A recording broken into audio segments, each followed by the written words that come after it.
Well, hey there guys, Jon Campea here. Thank you for visiting my movie vlog. You know, yesterday the world of Star Wars fandom got shook as yet another director in the Star Wars franchise has parted ways, was fired, let go, mutually decided, whatever. So I thought I would take a couple of minutes here and talk about the 5 most likely candidates to direct Star Wars Episode 9. We're going to talk about these 5 candidates. We're going to talk about some of the reasons why we should expect them to direct it and some of the problems and obstacles that would be in the way of them potentially do it. So with all that out of the way, let's get started. First up, arguably, and what I call the greatest filmmaker of all time, Steven Spielberg. So why should we expect that he's one of the top candidates? Well, for a couple of reasons. Number one, as I already said, arguably one of the greatest filmmakers of all time.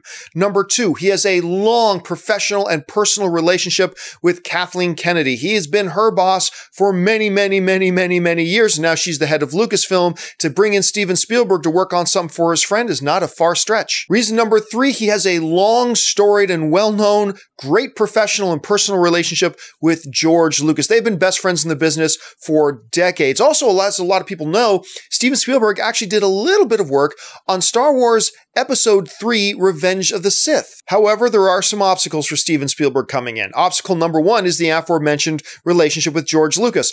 Perhaps he would feel it would be a betrayal of George Lucas to go in and work on Star Wars at this point. Reason number two, he might just be too big and powerful of a director. Look, it's not like they're looking for a director to come in and just shoot some standalone movie where you can really do anything you want.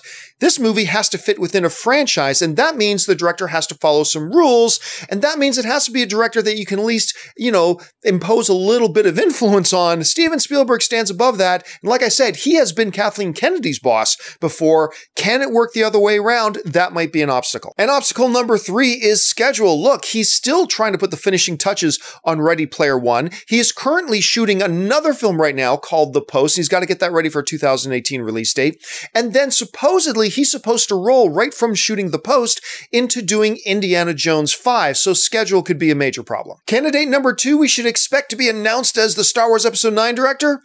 Jon Favreau. This guy has turned into a really hot director in Hollywood. He's done some great stuff. So why should we expect him? Well, the biggest reason, of course, is simply a little film called Jungle Book. He came in, made that movie the massive hit that it was. Right now, he is pretty much the darling over at Disney. They love Jon Favreau. Jungle Book wasn't just a great movie. It was a great movie merging CG digital effects with a live action actor all at the same time, made it look seamless, made it look flawless. He was able to express his vision to the CGI wizards to come up with the movie that was a major hit for both audiences and the box office. Disney loves this guy right now. However, the major obstacle to Jon Favreau right now is also another Disney project, which goes by the name of Lion King. They've put a lot of stock in Lion King. They're taking this film very seriously. It got a huge amount of buzz of D23, and this is not a short shoot of a movie. This is going to be a movie that's going to require a lot of Jon Favreau's attention for a very long time, so the scheduling may not just work out. Candidate number three we should expect to be announced as a Star Wars Episode 9 director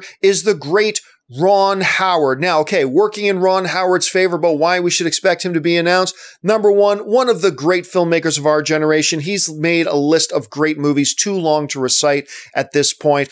Also, second reason, he also has a long history with the Star Wars universe. He's worked very closely with George Lucas in the past. Also, he does have a pre-existing relationship with Kathleen Kennedy. But the biggest reason, of course, that we should expect him is that he, one of the biggest filmmakers, stepped in to clean up the mess with Han Solo.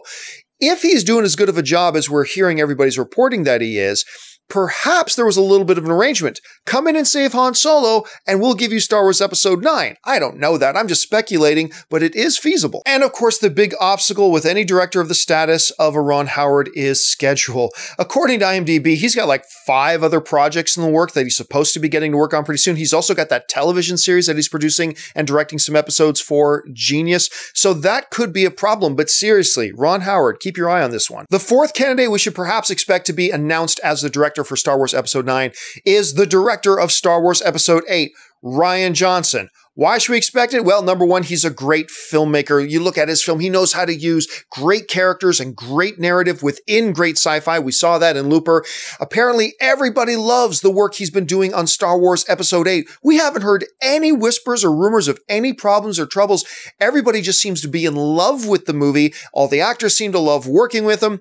That's a big advantage as well. As far as obstacles go, Rian Johnson actually doesn't have any other directing gigs lined up at the moment. That could be a little bit of a clue. However, one obstacle might be rolling from a production the size of Episode 8 right into another Star Wars project the size of Episode 9 could be a little bit too much to chew. It might be a little bit too daunting of a task for anybody to step in and do. He might need a good 6-month break. And the fifth potential director for Star Wars Episode 9? Absolutely anybody else. Look, I'm so confident in those 4 guys that we've already mentioned that they would, number one, make a great director for Star Wars Episode 9, and they have a lot of good, powerful reasons why they would be picked to do it, that I think it really is a field of those 4, and then the 5th pick would be absolutely anybody else. However, keep this in mind too. Right now, it looks like Lucasfilm is getting out of the go get some young scrappy director and let's get some award caliber major talent. We already saw that with the Obi-Wan movie. It looks like they're looking at Academy Award nominated director there.